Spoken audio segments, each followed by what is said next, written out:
వరంగల్లో దారుణం జరిగింది. చౌర్బోలిలో భార్యపై పెట్రోలు పోసి నిప్పట్టించాడు ఓ దుర్మార్గుడు. ఇటీవల మజార్ అనే యువకుడిని ఆస్మా ప్రేమ వివాహం చేసుకుంది. నవ దంపతులు నాయుడు పంపు సమీపంలో నివాసముంటున్నారు. అయితే పెళ్లి చేసుకున్న కొద్ది రోజుల్లోనే తనను మజార్ వేధించడం మొదలుపెట్టాడని భార్య అస్మా ఆరోపించింది. ఈ క్రమంలోనే అస్మాపై మజార్ పెట్రోల్ పోసి నిప్పు అంటించాడు. కాలిన గాయాలతో ఉన్న అస్మాను వరంగల్ ఎంజీఎం ఆసుపత్రిలో చేర్చిన మజార్ పరారయ్యాడు.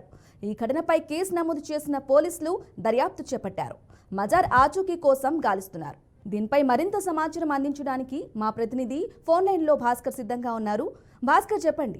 బ్రాహ్మణి వరంగల్లో దారుణం చోటు చేసుకున్న పరిస్థితి. వరంగల్ నగరంలో చార్బౌలిలో ఉన్నటువంటి నివాసం ఉన్నటువంటి ఆమె ఆస్మా అనే మహిళ ఒక్కసారిగా తన భర్త ఒకసారి పెట్రోల్ పోసి నిప్పండితోటి తన భర్త మధుని ఈ మధ్య కాలంలోనే ప్రేమ వివాహం చేసుకున్నారు. వారు అంటే కుటుంబ కలహాలు కావచ్చు, ఇతరత్ర కారణాలతోటి తన అర్ధరాత్రి గొడవ అయినట్టు తెలుస్తుంది. ఆ గొడవ నేపథ్యంలోనే తన భర్త ఇంటిపై పెట్రోల్ పోసి నిప్పట్టించి బయటికి వెళ్ళాడని చెప్పడం జరుగుతుంది. అక్కడ ఉన్నటువంటి స్థానికంగా ఉన్న పోలీసులు కావచ్చు, ఇక్కడ స్థానికంగా ఉన్న వాళ్ళ రిలేషన్ కావచ్చు, ఆ పెట్రోల్ పోసి బలవంతంగా గొడవలు పెట్టిన నేపథ్యంలో పెట్రోల్ పోసి నిప్పట్టించి పరారైనట్టు చెప్తున్న పరిస్థితి.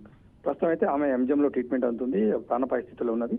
ఆ పరిస్థితి క్రిటికల్ ఉన్నట్టు చెప్తారు డాక్టర్లు. అయితే ప్రస్తుతం ఇప్పుడు భర్త పరారులు ఉన్నారు. పోలీసులు వచ్చారు, కేసు నమోదు చేసుకుని విచారణ చేస్తున్నారు. బ్రాహ్మణి.